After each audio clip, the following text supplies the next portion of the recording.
So Mike Greeley, the former England men's Test cricket captain, wrote in his book, The Art of Captaincy, that the vice captain is there to support the captain, even if the captain, the senior leader, has a different style, different techniques to leadership. The vice captain is there to follow suit and be the second rung to that. Even if when the vice captain, if and when the vice captain becomes the captain, they go in a different direction. They've got to learn how to do it the other way. Would you agree with that? Is that how it worked at Trinidad and Tobago?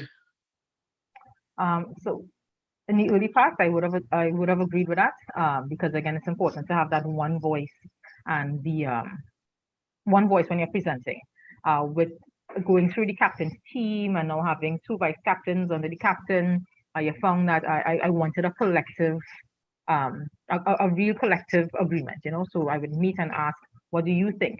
I think doing that is important so that when you do present, you're being genuine in what you're presenting, and you're not asking them to go against themselves and what they think to agree with you just to agree with the captain.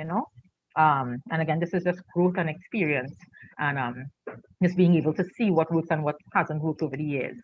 So now I would say where it could be a discussion that can take place away from the team. You trash it out, but then as you approach the team, we should be in agreement, whether we compromise a bit or we even say get a few other senior players involved so that we can really come to an agreement to approach the team. So that sounds like a huge benefit to me of a captaincy group or a leadership team. What are there any other benefits? What are the drawbacks to a captaincy group or a leadership team? I think other benefits to the captaincy team would be just more players thinking that they have a part to play in how maintaining the culture, representing the team. This could only be a good thing because then that will translate to on the field and how we play for each other, and how we carry on the culture, right? And the success of the team as a result of the culture that we maintain. So definitely that would be a benefit. More people in getting to know the insides and out the background to the decisions. I think they would have a better understanding so they can communicate it, so even just act differently by the captain's team acting differently on the field. You have a collective body, you'd find the players will just, okay, fine, we're going this way because the captain's team is not just one person. You have now this person doing it and this person doing it, so you could follow the masses. Some of the drawbacks to the captaincy team would be, again, based on the personalities and the team that you have, just being able to having to deal with the difficult personalities, the egos, the pride, because then it might just be where they just don't want to agree. They don't want to come to a decision, so they would agree in theory, but then when you go back into the team setting, they will then take away certain things and start to plant seeds that could, negative seeds that could then undermine the whole leadership role, the leadership team. So it's really, really important to look at the personalities when you're having a captaincy team, and probably even try to, you actually want a difference, but try to ensure that it's one that could be bridged, on a two on different ends of the spectrum, because then you won't have enough time. Again, it depends on how soon you put these things into play. You won't have enough time to deal with that, and so that could have a negative impact on the team, truly, truly negative.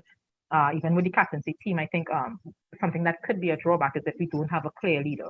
So with the team, it should still be that we have a leader of the leadership group.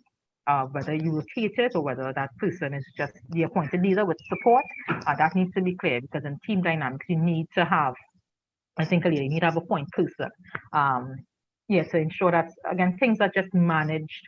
There's a final say. We could decide that we're moving forward this way. With teams, and especially with females, you'd find that they would take advantage or look for the loopholes to take advantage of different things and create, create animosity, intentionally or unintentionally. Sometimes it just happens with a team dynamic. Are we talking about the number of voices of dealing with dissenting voices and how that's coped with? Is that what we're talking about? So yes, to a point, yes, yeah. Because you don't want too many cooks or chefs in the kitchen, right? Or chefs in the kitchen. So you need to be mindful. Again, that's the good thing and the bad thing about the team, because you have to consider it to implement it or to even try to experiment with it. You need to really ensure that you're giving it the best possible chance of being successful. So you choose the players and the personalities. You choose the number. You choose the appointed leader. It's not a clear cut thing. So it's something that the coaches, I listen, I see it now being a coach is something that you really need to pay particular attention to.